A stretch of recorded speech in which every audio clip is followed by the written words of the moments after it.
অবস্থা হয়েছে প্রত্যেক দিনই প্রায় কিছু না কিছু চলে আসছে।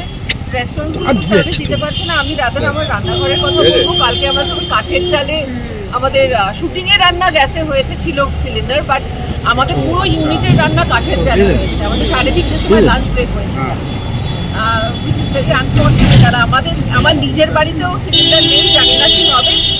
রাইস কুকার কিনছি, ইন্ডাকশন ছিলই, আর আমি ভাবছি এখন অন্য কি ভাবে রান্না করা যায়। না এই যে আবার পুরনো দিনে ফিরে যাওয়া, মানে আমরা একটা আধুনিক সভ্যতাতে গ্যাস, এমনকি অনেকের বাড়িতে তো পাইপ লাইনে গ্যাস, তাদের আলাদা করে সিলিন্ডারও নেই, সেখান থেকে আবার কাঠ কয়লাতে ফিরে যাওয়া, এইটা কতটা মানে কঠিন মনে হচ্ছে এখন এই পরিস্থিতি? দেখুন, আমাদের প্যান্ডেমিক অনেক কিছু শিখিয়েছিল, কিন্তু সেই শেখাগুলো আমরা তো মনে রাখি। তাই ফিরে যাওয়াটাও আমাদের কি শেখাবে আমি জানি না, তবে এইটুকু বলতে পারি সার্ভাইভ করে যেতে হবে। কারণ পৃথিবীর অবস্থা কোনো দিকেই, বাংলা বলুন বা ইরান বলুন বা যেখানে যে প্রান্তেই যান না কেন, খুব একটা সুন্দর তো নয় এই মুহূর্তে। তাই লড়তে হবে, জানতে হবে কি করে সার্ভাইভ করা যায়, বাচ্চাগুলোকে শেখাতে হবে, কারণ পরিস্থিতি আরো অন্যদিকে যাবে। কেন্দ্র এবং রাজ্যে মনিকা, শেষ প্রশ্ন, সেটা হচ্ছে যে কেন্দ্রীয় সরকার, আজ যুদ্ধের 15তম দিন, কেন্দ্রীয় সরকারের কি এটা কোথাও রিয়েলাইজ করতে, উপলব্ধি করতে এবং তার এগেনস্টে আগাম ব্যবস্থা নিতে কোথাও কি একটা ঘাটতি থেকে গেছিল যাতে ক্রাইসিসটা অকার করবে? আমি এইটুকুন বলতে পারি, আজকে এতগুলো দিন যুদ্ধ চলছে, আমি বাড়ির সবকিছু সামলাই, তা সত্ত্বেও গ্যাসের সিলিন্ডার যে নেই সেই দিকটা সামলাতে পারি না, আরো বাকি দিক সামলাতে হচ্ছিল।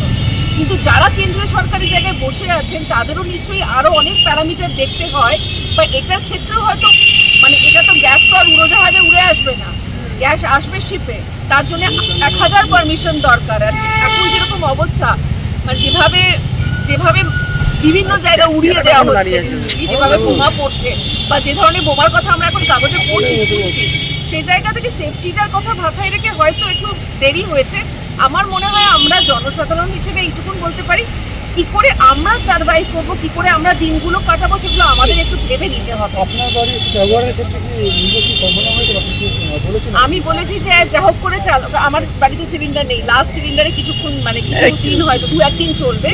তারপর আমি যেহেতু রান্না বান্না করি, আমাকে ভাবতে হবে, রাইস কুকার কিনেছি, ইন্ডাকশন আছে, আমার ওভেন আছে, ওই দিয়ে যা হোক করে চালাবো। আমাদের বিভিন্নভাবে চেষ্টা করতে হবে, কাঠের জাল হলে কাঠের জালে রাখবো। সেটগুলোর কি পরিস্থিতি, শুটিং সেটগুলো যেখানে কালকে যেটা ঘটেছে, কারণ আমাদের পুরো রান্না বান্না কালকে কাঠের জালে হয়েছে, হয়তো 2টো রান্নাই হয়েছিল এবং আমরা সবাই অনেকক্ষণ না খেয়েছিলাম। আমারটা ওরা বাইরে থেকে এনে দিয়েছিল, কিন্তু আমার রীতিমতো অসুবিধা ছিল। আমাদের সবার একসঙ্গেই লাঞ্চ ব্রেক হলো এবং ওদের চিকেন এবং ভাত করা হয়েছিল।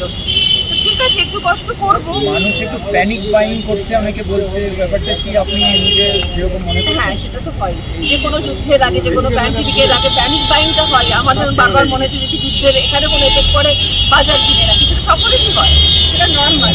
আর একটা কথাই বলতে পারি যে সভ্যতা এগিয়ে চলেছে, সভ্যতা ধ্বংস হয়েছে, সভ্যতা এসেছে, এর সঙ্গে আমাদের কি করে আমরা বাঁচবো সেটাকে ভাবতে হবে এবং একটু খরচা করবো, একটু লাভিশনেসটা কমাবো, কারণ আমরা তো এখন অতিরিক্ত জিনিসপত্র নিয়ে বেঁচে আছি, একটু কম করবো না।